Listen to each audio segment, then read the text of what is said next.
हमारे चैनल को सब्सक्राइब करें और बेल आइकन दबाएं।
आई बाबा आले।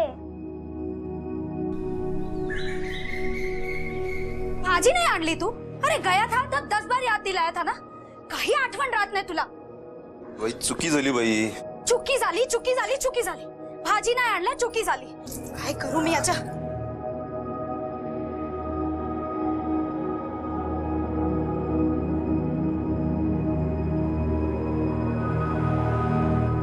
पापा इसमें क्या है?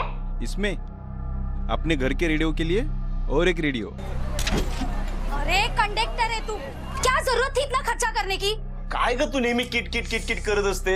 ये नहीं लाया वो नहीं लाया और जब लेके आता हूँ तो आई हे बघ हे. हाँ बघते काय आणले. ए हाथ देखना तेरे आटा से भरे ना. हे राहू दे, हम दोनों बाजार जाके सब्जी लेके आते. बस हेच करा नेहमी. आणखी काय येत नाही तुम्हाला? यही करू मैं पूरी जिंदगी. जरूर कोई ना कोई होगी तुम्हारी बाहर.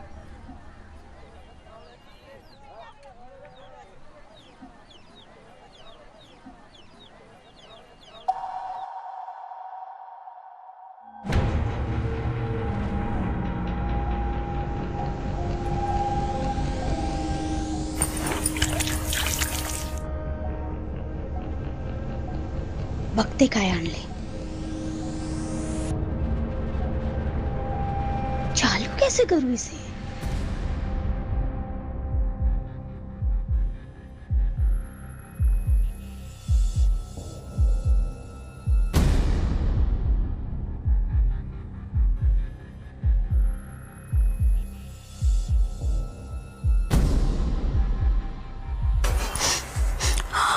अरे देवा, माझी दाल.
सर, मरने वाली औरत का नाम सरिता है, वो उसका पति और बेटी है.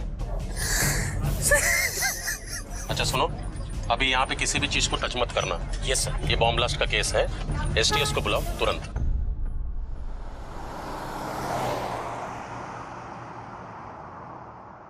नमस्कार, मैं हूं inspector Suhas Talekar. Bomb blast की घटना देखने के बाद सब लोग यही सोचते हैं कि ऐसा सिर्फ बड़े शहरों में होता है। ये हादसा हमारे साथ तो हो ही नहीं सकता, लेकिन सतारा जैसे छोटे शहर के गणेश नगर में रहने वाले मध्यम वर्गीय परिवार की एक महिला बॉम्ब ब्लास्ट का शिकार बन गई। बॉम्ब ब्लास्ट के केस पुलिस की एसटीएस टीम इन्वेस्टिगेट करती है और उस टाइम मैं पुलिस की एसटीएस टीम में था। 3 सालों में करीबन 2 दर्जन से ज्यादा बम धमाकों के केस इन्वेस्टिगेट कर चुका था, लेकिन ये केस सबसे अलग था। मेरे 5 साल के एसटीएस के कार्यकाल के दौरान ऐसा केस पहली और आखिरी बार आया था। कमरे की हालत देख के लग रहा है कि 250 से 300 ग्राम एक्सप्लोसिव का इस्तेमाल किया गया होगा। ब्लास्ट मीडियम इंटेंसिटी का रहा है। 50 स्क्वायर फीट का एरिया कवर हुआ है। 6-7 लोग मारे जा सकते थे।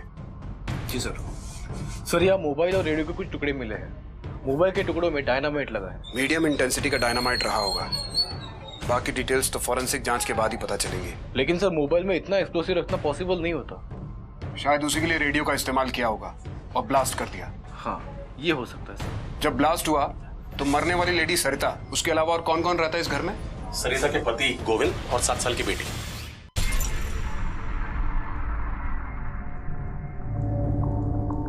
गोविंद, बॉम्ब कहां से आया तेरे घर में? बॉम्ब? मैं नहीं जानता सर। नहीं बता? मैं बताता हूं। शुरुआती जांच से हमारा अंदाजा है कि बॉम्ब रेडियो में था। रेडियो? लेकिन हमारे घर में तो कोई रेडियो है ही नहीं। तुझे क्या लगता है कि बॉम्ब से रेडियो के टुकड़े टुकड़े हो जाएंगे और हमें पता ही नहीं चलेगा कि घर में रेडियो भी था? हाँ, याद आया साहब, वो रेडियो ही तो लाया था मैं उस दिन। बड़ी जल्दी याद आ गया तुझे। अब ये भी याद करके बता, ने कहां से खरीदा? साहब, वो खरीदा थोड़ी था, वो तो मुझे बस में मिला था। मिला था मतलब किसी ने गिफ्ट किया तुझे? नहीं नहीं, किसी ने दिया नहीं था, वो बस वहां चोरी किया था। चोर मत बोलिए साहब। तो क्या बोलो? खूनी, मर्डर? अरे नहीं साहब, जब गणपतिपुरी में पूरी बस खाली होती है तो मैं एक राउंड मार के देख लेता हूँ किसी का कुछ सामान छूटा है या नहीं।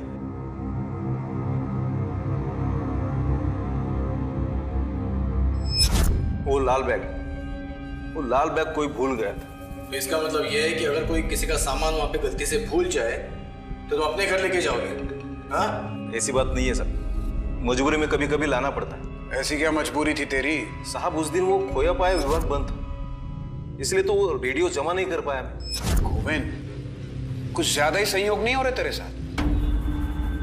पहले तुझे रेडियो मिला, फिर खोया पाया विभाग बंद मिला, और फिर तू उस रेडियो को अपने साथ घर लेकर गया, और जैसे ही अपनी बेटी के साथ घर से बाहर निकला उसमें ब्लास्ट हो गया। साहब, उस ब्लास्ट में मेरी बीवी मरी है और आप है कि मुझ पर शक कर रहे, वो भी बिना किसी सबूत के। मरी है कि मारी गई है, और जब सबूत मिलेगा तो शक नहीं करेंगे, सीधा चार्जशीट फाइल करके मर्डर का केस बना देंगे। उसके बाद उम्र कैद या फिर फांसी। साहब, आप बार बार मुझे ही क्यों धमका रहे हैं? मैंने कुछ किया ही नहीं है। अगर आपको झूठ लगता है तो वो साफ सफाई करने वाले जनक से बात कीजिए, उसी के सामने वो रेडियो वाला बैग उठाया था मैंने। मुकुंद, गोविंद के बयान को वेरीफाई करवाओ सफाई कामगार से और पता करो कि बॉम्ब ब्लास्ट में एक्सप्लोसिव कहां से अरेंज किया गया था। ये सब गोविंद या जिस किसी ने भी किया है वो अकेले नहीं कर सकता, किसी ने तो मदद की है। इंटेलिजेंस एजेंसी से पता करवाओ कि कोई स्लीपर सेल एक्टिव हुआ है क्या। बस नंबर MH123548 सतारा से गणपतिपुले आई थी। जी सर। उस बस से गोविंद को कुछ लाल बैग मिला था। हाँ साहब, गोविंद को सीट के नीचे से एक लाल बैग मिला था। उस बैग में कुछ था क्या? नहीं माहित साहब, मैं तो अंदर नहीं देखा क्या था, लेकिन बैग में एक फोन था, ये देखा, वो बैग से गिरा था इसलिए। नमस्कार वो। हाँ, नमस्कार।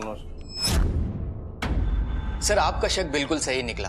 बम इस रेडियो में ही फिट किया गया था। रेडियो का स्पीकर निकाल के उसमें डेटोनेटर लगाया गया था और धमाके के लिए 2nd डिग्री का डायनामाइट का इस्तेमाल किया गया था। लेकिन ये डायनामाइट तो कोल माइंस में इस्तेमाल किया जाता है और इसका मिलना इतना आसान नहीं है। इसका तो पूरा लीगल प्रोसेस होता है। सर हो सकता है इलीगली खरीदा गया हो या कोई पेशेवर इन्वॉल्व। सर इंटेलिजेंस की रिपोर्ट मिली है, अभी तक कोई स्लीपर सेल एक्टिवेट नहीं है और ना ही कोई एक्सप्लोजिव बाहर से आने की कोई खबर है। और सर जिसने भी ये बॉम्ब बनाया है वो बिल्कुल नौसिखिया है, क्योंकि उसे थियरी का तो पता है लेकिन बॉम्ब उसने पहली बार बनाया है, क्योंकि वायरिंग और जो कनेक्शन होता है उसमें गड़बड़ है। ब्लास्ट में जो मोबाइल मिला इससे कोई इन्फॉर्मेशन मिल सकती है? बिल्कुल भी नामुमकिन है सर, क्योंकि मोबाइल के टुकड़े टुकड़े हो चुके हैं और IMEI नंबर और सीरियल नंबर दोनों ही खराब हो चुके हैं। पर ये जो मोबाइल के टुकड़े मिले हैं इससे हो सकता है कि बॉम्ब के सर्किट को पूरा करने के लिए यूज किया गया हो। दूसरे फोन से रिंग किया और सर्किट पूरा हुआ। सर मैंने गोविंद से दूसरे फोन के बारे में बात की थी, लेकिन उसने कहा कि जब वो ब्लास्ट के पहले बाहर निकला तो वो गोविंद अपना फोन लेके बाहर निकला था, तो घर में सिर्फ उसकी बीवी का फोन था और उसका फोन हमें किचन पे मिल चुका है। गोविंद ने हमें तीसरे मोबाइल के बारे में नहीं बताया। सर ब्लास्ट से पहले गोविंद और उसकी बेटी का घर से बाहर आना और सही सलामत बच जाना, ये मुझे संयोग नहीं लग रहा। हो ना हो गोविंद तीसरे फोन की बात हमसे सदमे में छुपा रहा है या सच में, ये समझ में नहीं आता। मुकुंद। जी सर। गोविंद के घर के आसपास जाके पता करो कि गोविंद की लाइफ में क्या चल रहा था, वो किन किन लोगों के साथ उठता बैठता था, कौन कौन उसके घर आते थे और उसकी पत्नी के साथ उसका कैसा रिश्ता था, सब कुछ। जी सर। सब पड़ोसन हो तो सब कुछ पता ही होगा ना, इसीलिए तो आपसे पूछताछ कर रहे हैं। वैसे कौन कौन आता था गोविंद के घर पर? सब आसपास के लोगों का आना जाना था। और पति पत्नी में रिश्ता कैसा था? अब क्या बोलूं साहब, अब घर की औरत का अपने मर्द पर एक बार शक हो जाए तो वो सब बढ़ास गुस्से में निकालेगी ना। शक किस बात के लिए? लेडीज कपड़े का बैग मिला था सरिता को।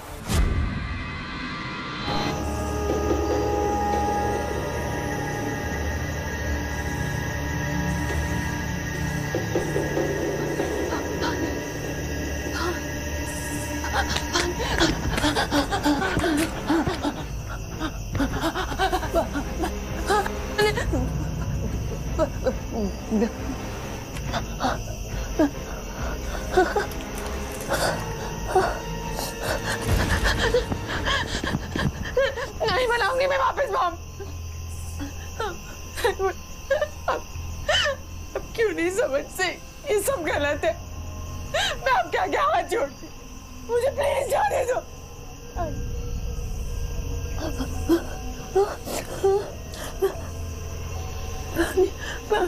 पानी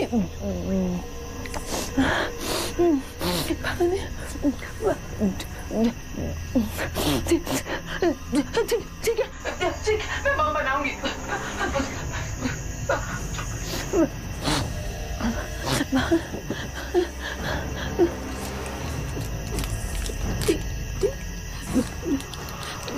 मैं बम बना दूंगी तो आप मुझे छोड़ दोगे ना, मुझे घर जाने दोगे प्लीज प्लीज।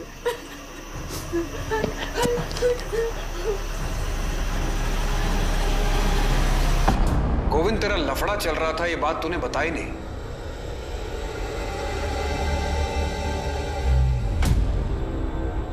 लफड़ा? कौन सा लफड़ा? दूसरी औरत का लफड़ा। फिर उस लफड़े के बारे में तेरी बीवी को पता चल गया, तेरी बीवी ने किचकिच चालू कर दी और उस किचकिच को शांत करने के लिए बम का धमाका। बोल, बराबर बोला कि नहीं? अरे नहीं साहब, बताइए ये बात आपको किसने बताई? मेरा कोई लफड़ा नहीं था। था नहीं है? अरे नहीं है साहब। अच्छा चलो था भी तो फिर क्या उसे मार देता मैं? हाँ, और किसकी बीवी खिचखिच नहीं करती, सभी की करती है, आपकी भी करती होगी, तो फिर क्या उसे क्या बम से उड़ाते क्या? वो कौन?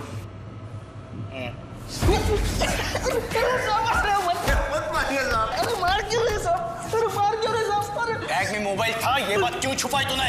अरे साहब बता दो। अरे साहब उस मोबाइल से ब्लास्ट नहीं हो सकता, उसमें बैटरी नहीं थी।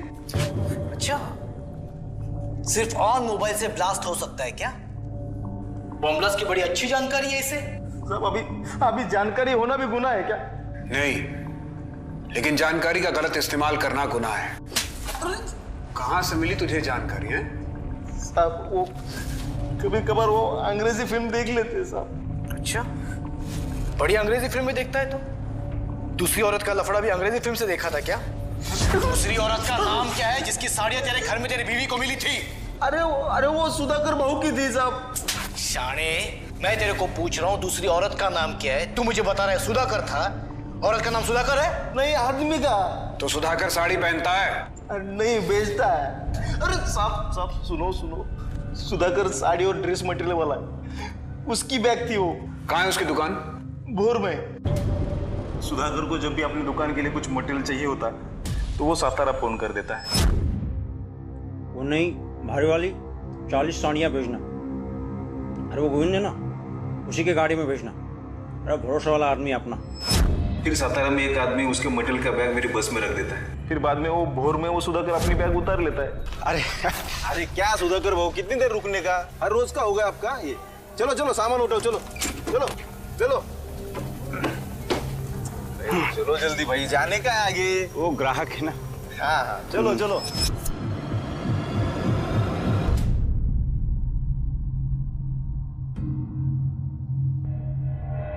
कॉन्डम है कोई अच्छा वाला?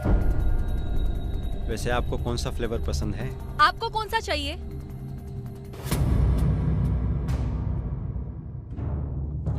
कॉन्डम खरीद रहा था साहब मैं। सातारा में एक ब्लास्ट हुआ है, सरिता नाम की एक औरत मारी गई है, उसी सिलसिले में पूछताछ करनी है। चल साहब, मेरी तो दुकान है। तू चल चल चल बताता हूँ। या साहब, ही माझी दुकान। आपको लगता है मेरे जैसी दुकानदारी करने वाला आदमी बॉम्ब ब्लास्ट करेगा? हमने तुमको बोला कि तुमने ब्लास्ट किया? नहीं, वो कोई बात कर रहा। जो पूछ रहे हो उसका जवाब दो। बस नंबर MH3458 से तुम्हारा सामान आता है क्या सातारा से? हाँ, ड्रेस और साड़ी मटेरियल मंगवाता हूँ। तो कभी ऐसा हुआ है कि तुम सामान लेने गए ना हो? हाँ साहब, कभी कभी ग्राहक ज्यादा होता है ना, तो स्टॉप पे पहुंचने के लिए मुझे लेट हो जाता है। पर एक बार तो मैं जा ही नहीं पाया। लेकिन वो गोविंद कंडक्टर है ना, वो अपने घर ले गया था मेरी बैग। अगले दिन उसने वापस कर दिया साहब। ठीक है, अभी यहाँ से जाना मत, और कभी पुलिस स्टेशन बुलाए तो इंक्वायरी के लिए आ जाना। ठीक है सर। सर, हमने गोविंद की कॉल डिटेल्स निकाल के चेक की, उसमें से उसका कोई अफेयर का एंगल सामने नहीं आया। हो सकता है गोविंद का जिससे अफेयर हो वो उससे फोन पे बात ही ना करता हो, उसके आसपास की कोई औरत हो, या ये भी हो सकता है कि गोविंद ने कोई दूसरा नंबर ले रखा हो। और सर, भोर पुलिस ने पता लगाया है सुधाकर साड़ी वाले का सामान गोविंद की बस से ही आता है। एक दो बार गोविंद उसका बैग अपने साथ घर लेके गया था। मुकुंद, हो सकता है कि गोविंद बड़ा चालाक हो और अपने अफेयर के लिए उसने बॉम्ब से बीवी को मार दिया, या ये भी हो सकता है कि गोविंद जो कुछ कह रहा है वही सच हो। उसे वो बॉम्ब बस में मिला। बॉम्ब बस की किसी सवारी को मारने के लिए प्लांट किया गया था, लेकिन बॉम्ब बस में ब्लास्ट नहीं हुआ और वो बॉम्ब को उठाकर अपने साथ अपने घर ले आया। हो सकता है सर।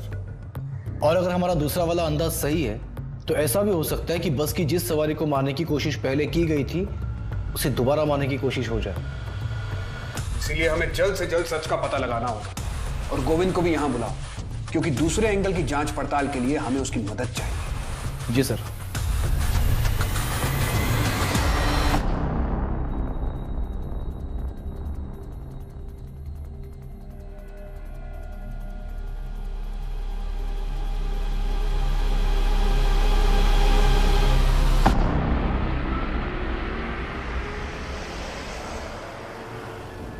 गोविंद, जिस अपराधी के कारण तेरी बीवी मारी गई वो 16 मार्च को तेरी बस में ही बैठा हुआ था। इसलिए छोटी से छोटी बात याद करके बता कि उस दिन वो लाल रेडियो वाला बैग लेकर कौन आया था।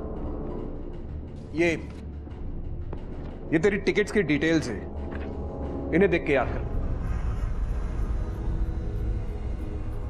साहब, सब कुछ तो याद नहीं आ रहा, लेकिन जितना कुछ याद है मैं बताता हूं।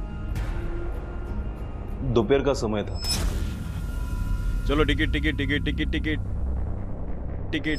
इसीलिए सातारा से गणपतिपुळे के लिए 51 सवारी थी, उसमें से सातारा में 12 लोग चढ़े थे, लेकिन कुछ लोग बीच गांव में भी चढ़े और उतरे भी, और बाकी सब गणपतिपुळे। सर, मुझे इतना कुछ याद नहीं है। ठीक से याद करके बता, कौन कौन कहां पे बैठा था और कौन कौन कहां पे उतरा था। यहां इस केस में सतारा से गणपतिपुळे 220 किलोमीटर का एरिया, 23 गांवों में बस रुकी थी, 51 सवारियां चढ़ी और उतरी। उन सब के बारे में पता लगाना जैसे समंदर में सुई ढूंढने के बराबर था। इसलिए हमने इस केस में उल्टा तरीका इस्तेमाल किया। उस बॉम्ब का टारगेट कौन था ये पता लगाने की कोशिश की कि तुझे जिस सीट के नीचे वो लाल रेडियो वाला बैग मिला था, उस सीट पे कौन बैठा था? नमस्कार सुधाकर बाबू। हाँ नमस्कार नमस्कार, ये गोविंद जी, इन्हीं के बस से अपना सामान आता है। नमस्कार वही। अच्छा वो और जो 17-18 नंबर की सीट है वो अपनी बैठ जाओ। याद आया साहब, उस पर तो वो सुधाकर भाऊ और उसकी बेबी बैठी थी। और कहाँ उतरे तो वो दोनों? और वहीं पर तो रहते हैं वो लोग। लता, हाँ ए लता ये ना लवकर, किती वेळ लावतेस? आले. चल लवकर. लता, लता. आले किती घाई आहे घ्या घ्या. तुम्ही पण नाही घ्या.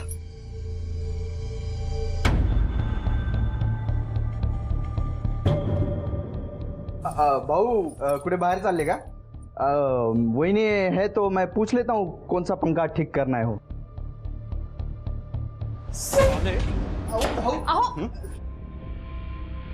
क्या देख रहा था?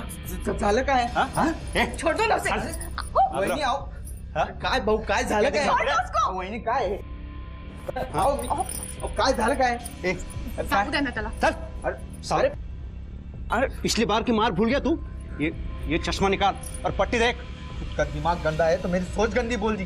पिछली बार तो मैंने कुछ नहीं कहा था, लेकिन इस बार ना मैं तुझे. अरे भाऊ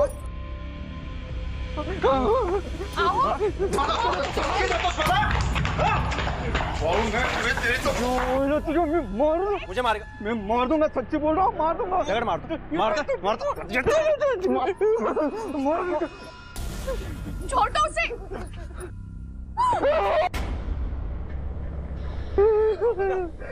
काय केलं ते? रमेश राहू दे सर, तो गुस्से आदमी हो. चल लेके जाओ इसको, तो उसके दूसरी आंख में फूट जाएंगे. छोड़ो उसे, जाने दो.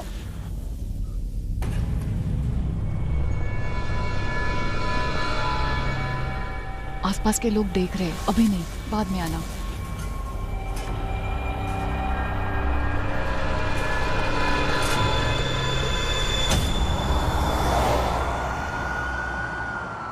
मैं एसटीएस से पीआई सुहास और ये पीएसआई मुकुंद. सतारा में जो बॉम्ब ब्लास्ट हुआ है, हम उसकी इन्वेस्टिगेशन कर रहे हैं. आपके आने की खबर मैं पहले ही मिल चुकी थी. बताइए हम आपकी क्या मदद कर सकते हैं? हमें एक लोकल पीएसआई चाहिए जो इस केस की इन्वेस्टिगेशन में हमारी मदद कर सके, और एक कैबिन. हमारा शक है कि सतारा में जो ब्लास्ट हुआ है उसके तार यहाँ भोर से जुड़े हुए हैं. जब तक ये केस सॉल्व नहीं हो जाता, हमें अपना बेस यही बनाना होगा. ये पीएसआई तावड़े है, अब से आपके साथ में ही रहेंगे, और बगल में एक कैबिन है जिसे आप यूज कर सकते हैं. Thank you. तावड़े सर, हमें सुधाकर शिर्के से मिलना है अभी. सर पूछताछ के सिलसिले में हम सुधाकर के पास इसके पहले भी गए थे. मैं पता करता हूँ वो कहाँ है. हाँ बोलिए, कौन से कलर की साड़ी दिखाऊं? ये डिफेक्टिव साड़ी है, मुझे नहीं चाहिए. मुझे मेरे पैसे दे दो. बोर्ड पायला का? बेचा हुआ माल वापस नहीं मिलेगा. ये लो, सुबह सुबह धंधे की खोटी मत करो. चलो ये लो. अरे ऐसा कैसे बात कर रहे हैं आप? मला काही माहित नाही, माझे पैसे परत द्या. नहीं, ऐकलं नहीं का? पैसे परत नहीं देणार. हाँ, एक तो माल ले जाते हो, यूज करते हो, डिफेक्टिव कहकर पैसे मांगने आते हो. अरे निकलो. ठीक आहे तुझी साडी आणि तुझे पैसे पण तुझ्या जवळच ठेव. भिकारी कुठला? ए भिकारी तू अशील काय बोलते सकाळ सकाळी डोकं. मैं पीआई सुहास एसटीएस से. अब क्या हुआ साहब? तुम 16 मार्च को सतारा से बस में बैठकर भोर आए थे. हाँ. हमारी सीट नंबर क्या थी, कुछ याद है तुम्हें? साहब मेरी परमानेंट सीट है, 17 नंबर लकी में, उसी पे बैठा था. तुम्हारी लकी सीट के नीचे बॉम्ब रखा गया था. बॉम्ब? हाँ, और हमें शक है कि वो बॉम्ब तुम्हें मारने के लिए रखा गया था, और बस कंडक्टर गोविंद की पत्नी सरिता मारी गई. अरे देवा, गोविंद के बेबी के साथ तो बहुत बुरा हुआ. और साहब मुझे कौन मारना चाहेगा? यही हम पता लगाने की कोशिश कर रहे हैं कि ऐसा कौन कर सकता है. 16 मार्च को तुम सतारा से भोर आने वाले थे, ये बात किस किस को पता थी? घर के पास वाले और दुकान के पास वाले, इन्हीं को पता थी. पब्लिक अनाउंसमेंट करके निकलते हो क्या? एक चीज अच्छे से ध्यान रख के मुझे बताना, उस दिन कोई जान पहचान वाला बस में लाल बैग लेके चढ़ा था क्या? मैंने ध्यान नहीं दिया साहब. सुधाकर तुम्हारी जान खतरे में है, इसलिए हमसे कोई बात मत छिपाना. 4 महीने पहले मारपीट वाला केस, हमें शिंदे की बीवी के साथ उसकी दुकान में बदतमीजी करने की कोशिश। साहब आप मुझे बचाने की कोशिश कर रहे हो या जेल भेजने की? तेरे दुश्मनों की लिस्ट बनाने की कोशिश कर रहे हैं जो तुझे जान से मार सकते हैं। साहब ये अमय जो है ना, वो बहुत खतरनाक है। उसने झूठा केस किया था मुझ पर। सच बात तो ये है कि मॅडम हे बघा, एकदम छान साड़ी, ये पहन के ना अच्छी अच्छी हीरोइनें फीके होनी है, ये इस तरह से। ये क्या कर रहे हैं आप? साड़ी पहना रहा हूँ। साड़ी पहनाने के नाम पे बदतमीजी करता है। हाथ लगाने से पिघलती है तो यहाँ क्यों लाया? घर रखने का ना। क्या बोला तेरी तो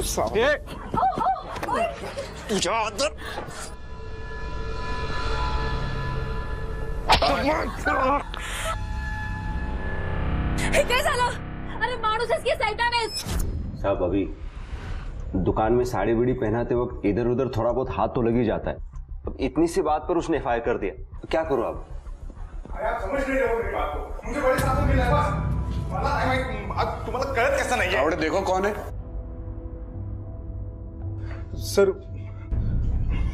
सर वो मेरी बेटी नहीं मिल रही है। कब से? सुबह तो स्कूल के लिए निकली थी घर से, दोपहर को मुझे कुछ अचानक काम आ गया तो मैंने स्कूल में फ़ोन किया था जल्दी छोड़ने की रिक्वेस्ट के लिए, तो उन्होंने कहा कि वो 10 दिन से स्कूल ही नहीं आ रही है। तो रिश्तेदारों और पड़ोसियों की यहाँ पे पूछताछ की? हाँ सब जगह ढूंढा सर, लेकिन वो कहीं नहीं है।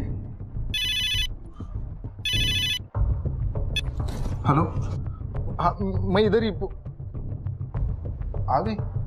हाँ ठीक, मिल लगे चालो। हाँ हाँ ठीक। सॉरी सर, मेरी बेटी घर पर आ गई है। आ गई? हाँ मैं चलता हूँ। देखा साहब कितना बिंडोक है।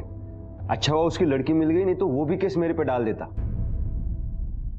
तू कुठे होते ना? ठीक है ना तू? मेरी तो जान ही निकल गई थी। और वो स्कूल वाले क्या बोल रहे थे? हाँ 10 दिन से तू स्कूल नहीं जा रही है। हाँ कुठे असतेस तू? अगं बोल ना, कुठे असतेस? अगं बोल काहीतरी बाळा, बोल। गार्डन मध्ये। क्यों जाऊं मैं स्कूल? सारे बच्चे मुझको चिढ़ाते हैं, गंदे पापा की गंदी बेटी, तेरे पापा गंदे हैं।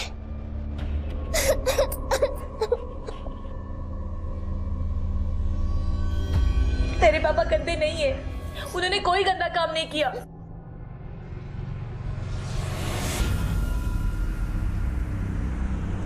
चलो ticket ticket ticket ticket ticket.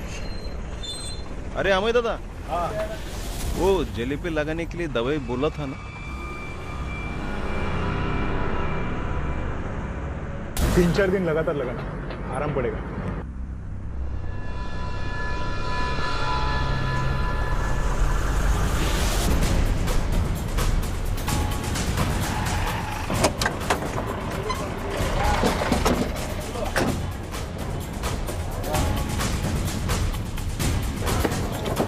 हमें हमारे साथ पुलिस स्टेशन चलो, कुछ बात करनी है। किस बारे में साहब? मतलब मेरी बेटी तो मिल गई। तुमसे कुछ और पूछताछ करनी है। चलो।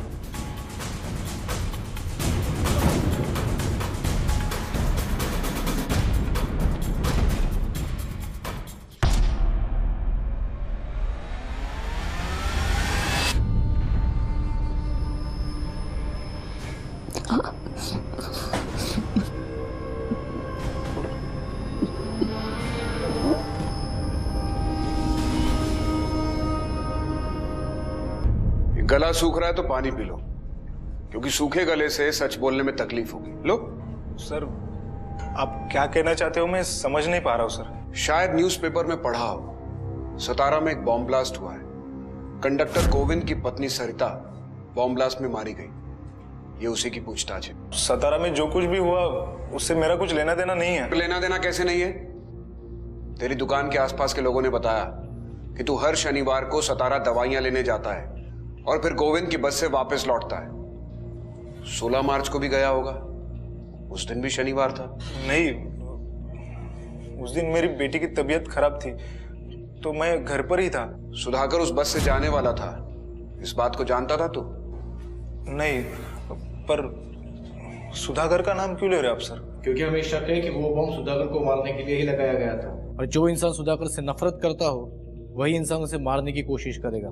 हाँ सर, मैं सुधाकर से नफरत करता हूं, क्योंकि उसके जैसा झूठा मक्कार इंसान मैंने नहीं देखा है सर। सुधाकर ने तेरी बीवी के साथ बदतमीजी की तो तूने उसके खिलाफ FIR कर दी, फिर तूने उसकी बीवी के साथ। नहीं नहीं नहीं सर, सब झूठ है सर। ये उस कमीने ने मुझे फंसाया है। मैंने उसके खिलाफ पुलिस में कंप्लेंट भी की थी। वो 4 दिन लॉकअप में भी रहा और जमानत पे छूटने के बाद उसने मुझे घर पर बुलाया था। अरे आओ शर्मा मत, चाय पीते हैं। और वो जो मैंने बाहर केस का बोला था, केस वापस लेगा कि नहीं? नहीं।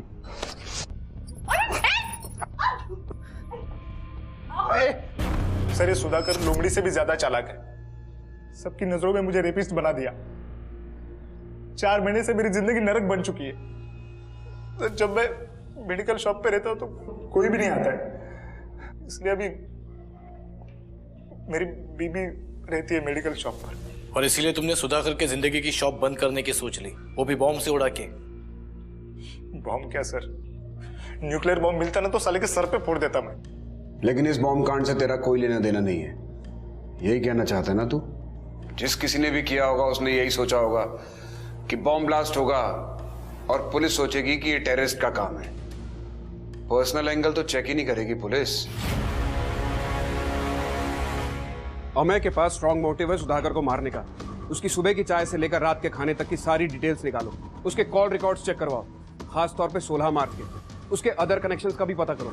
और एक्सप्लोसिव बेचने वाले डीलर से पता चला कि एक्सप्लोसिव किसने खरीदा? हाँ सर एक्सप्लोसिव सप्लाई करने वाले डीलर से पता चला है कि गणपतिपुरे साइड तो कोई कोल माइन नहीं है, लेकिन हाँ कुछ मछुआरे इलीगली डायनामाइट लेकर जाते हैं समंदर में धमाके करके मछलियां पकड़ने। गोविंद की पत्नी जिस ब्लास्ट में मारी गई, उस ब्लास्ट में इस्तेमाल किए गए डायनामाइट की सप्लाई किसने की थी, ये पता लगाना बहुत जरूरी है। एक बार डायनामाइट सप्लाई करने वाले का पता चल गया तो ये भी पता चल जाएगा कि डायनामाइट की सप्लाई लीक किसने की। मछुआरों की बस्ती में भी किसी को भेजो और पता करवाओ, शायद वहां कोई ऐसा कांटा मिल जाए जो हमारी मछली को फंसा सके। सर मछुआरों की बस्ती में हमने अपने खबरियों को ऑलरेडी एक्टिवेट कर दिया है।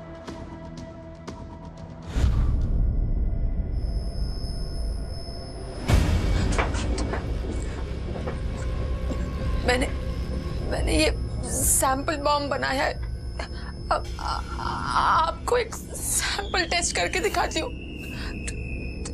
अब एक बॉम्ब का सर्किट ऑन करने के एक इस पे डायल करना है वो फोन में।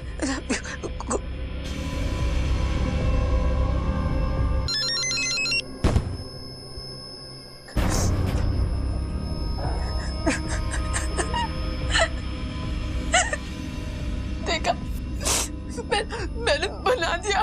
अभी बड़ा बॉम्ब बनाने के लिए आप एक किलो डायनामाइट लेके आइए तो बड़ा बॉम्ब में बना दूंगी।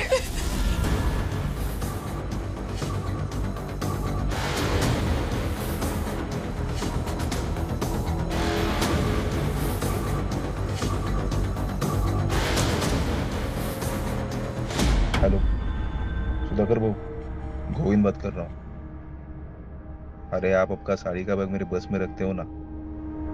हाँ मालूम है आज नहीं रखा है, लेकिन आज के बाद रखना मत। अरे कुछ दिनों के लिए पुलिस का बहुत टेंशन चल रहा है, ये मामला थोड़ा ठंडा होने दो, फिर देखते हैं क्या करते हैं।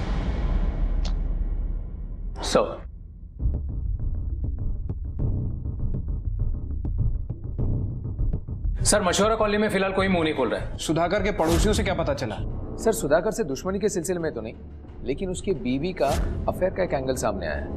हमें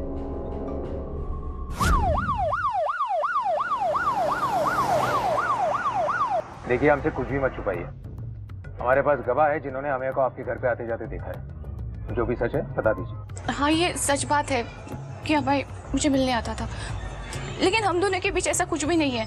देखो अब नहीं, बाद में आना, आसपास के लोग देख रहे हैं। देखो तुम्हारे पति ने मुझे झूठे केस में फंसाया है, ये तुम भी जानती हो। कोर्ट में सब सच बोलना प्लीज। इन सब का असर मेरी बेटी पर भी हो रहा है। दया करा, मेरी हालत को समझने की कोशिश करो। हाँ साहब, ये बात सच है। कि मैंने अमय को झूठे केस में फंसाया, लेकिन आप लोगों ने ये कैसे मान लिया कि मेरी वाइफ का किसी और के साथ चक्कर हो सकता है? साहब देखिए वो कितनी डरी हुई है, कुछ बोल नहीं पा रही है, ये पता कीजिए साहब।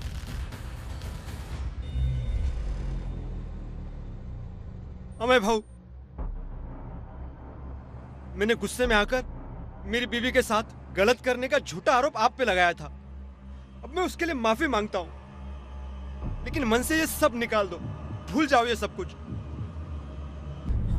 बस एक मिनट, मैं सबको आज बता देता हूं कि मैं गलत हूं और तुम सही हो। खत्म करो ये सब कुछ, मुझे बम से मत उड़ाओ। अगर मुझे मारना है ना ऐसे ही मार दो, ठीक है, लेकिन बम से नहीं।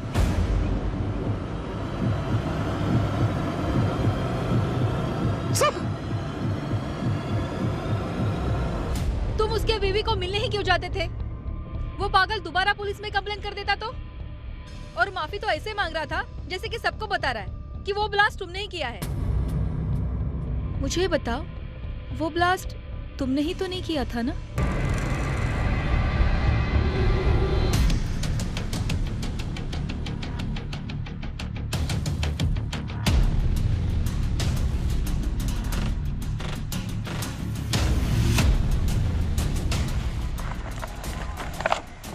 एक किलो है।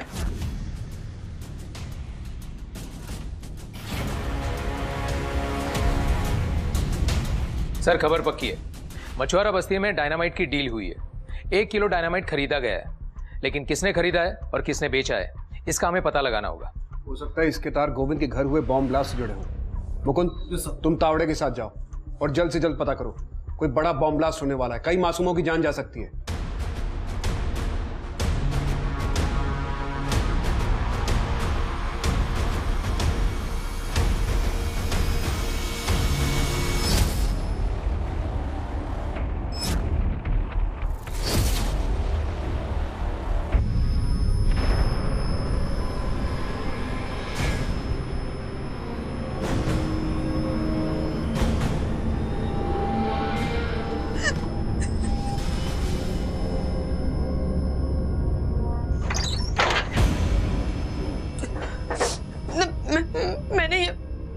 मैंने ही बना दिया, प्लीज मुझे घर जाने दो।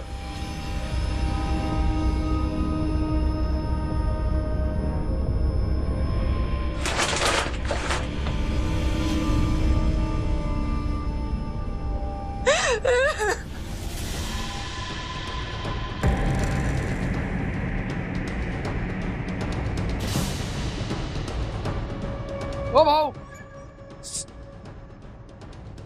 ओ भाऊ, चल बाबू।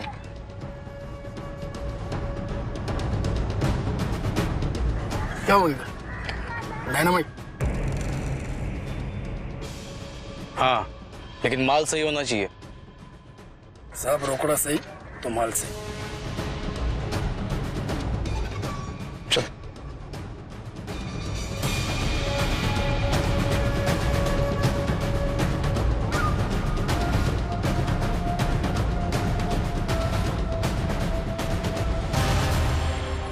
इन्हें माल चाहिए। ये क्या? यहाँ क्यों लेके आए इनको? 50 के 50,000 दे रहे। कितना चाहिए? 1 किलो टाइप 1 वाला डायनामाइट मिलेगा? हाँ मिलेगा, पहले पैसा दिखा। पैसा चल दिखा। अरे चल चल चल, सच बोल। मैंने कुछ नहीं किया साहब, किसी को कुछ नहीं बेचा, मैं सच बोल रहा हूँ। पहली बार बेचने की कोशिश की थी। सर, इसके साथी ने सब कुछ कबूल किया है और जिसको माल बेचा था उसका नाम भी बता दिया।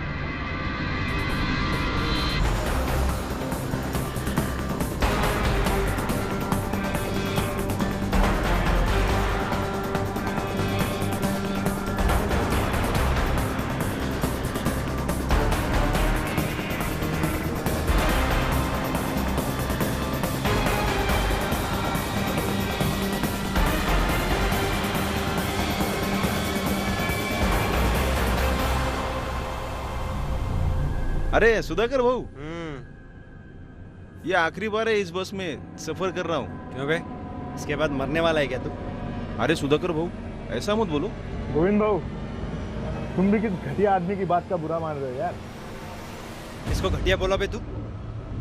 किसको घटिया बोला? व्हाट? हमको बोला घटिया? क्या आपने? अरे तू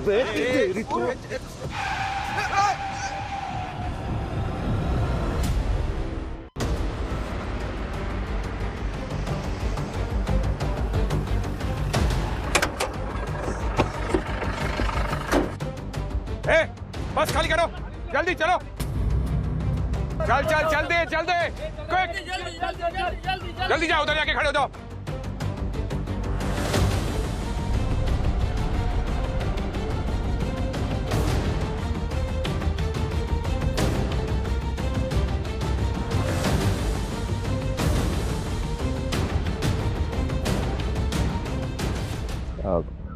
क्या हुआ साहब? फिर से मुझे कोई बॉम्ब से उड़ाने की कोशिश कर रहा है क्या? हमारे साथ ही खेल खेल रहा है। सुधाकर का आज शनिवार है ना, वो तो गए सातारा अभी 2:30 बजे के बस से। थोड़ा चेक करो। क्या कर रहे हो आप? मैंने कहा सुधाकर नहीं है घर पे। नहीं मुझे नहीं, सुधाकर नहीं है घर ही। अब क्यों तलाशी ले रहे हो? मैंने कहा ना।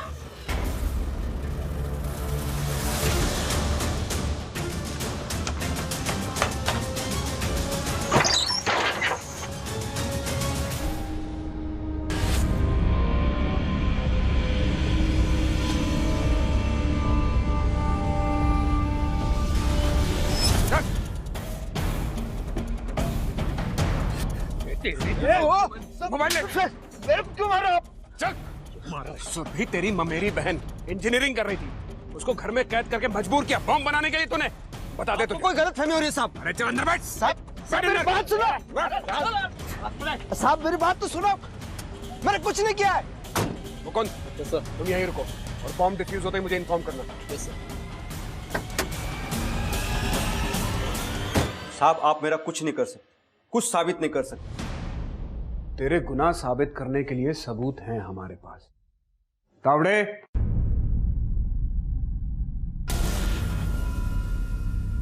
ये तीनों गवाह भी हैं और तेरे गुनाह में शामिल भी हैं। अब बोल, साबित करने को क्या बचा? अब मैं तुझे बताता हूं तूने क्या किया। तुझे पता था कि अमेय हर शनिवार को बस में जाता है, इसलिए तूने उसे मारने के लिए बस में बॉम्ब प्लांट किया और बॉम्ब बनाने के लिए नंदू से एक्सप्लोजिव खरीदा। 1 किलो है। मैं को मारना नहीं चाहता था, मैं तो बस उसे फंसाना चाहता था और बॉम्ब ब्लास्ट करने का मेरा इरादा तो था ही नहीं। सुरभि को मजबूर करके, जोर जबरदस्ती करके उससे बॉम्ब बनवाया था और फिर अपनी पत्नी के साथ जाकर 16 मार्च को बस में बॉम्ब रख दिया। उस दिन डबल गड़बड़ हो गई थी। शनिवार को अमेय बस में आ ही नहीं था। मैंने बॉम्ब प्लांट करके रखा था उसको फंसाने के लिए। मैंने अमेय के नाम से लिया हुआ मोबाइल भी उस थैली में रखा था, लेकिन वो गोविंद कंडक्टर है ना, वो रेडियो अपने घर लेके गया और रेडियो में ब्लास्ट हुआ और फोन के परखच्चे उड़ गए। मेरी सारी मेहनत बेकार हो गई। तूने अमेय के खिलाफ झूठा मॉलेस्टेशन का केस क्यों किया था? मुझे शक था कि अमेय का मेरी बीवी के साथ चक्कर चल रहा है। देखो अब नहीं, बाद में आना, आसपास के लोग देख रहे हैं।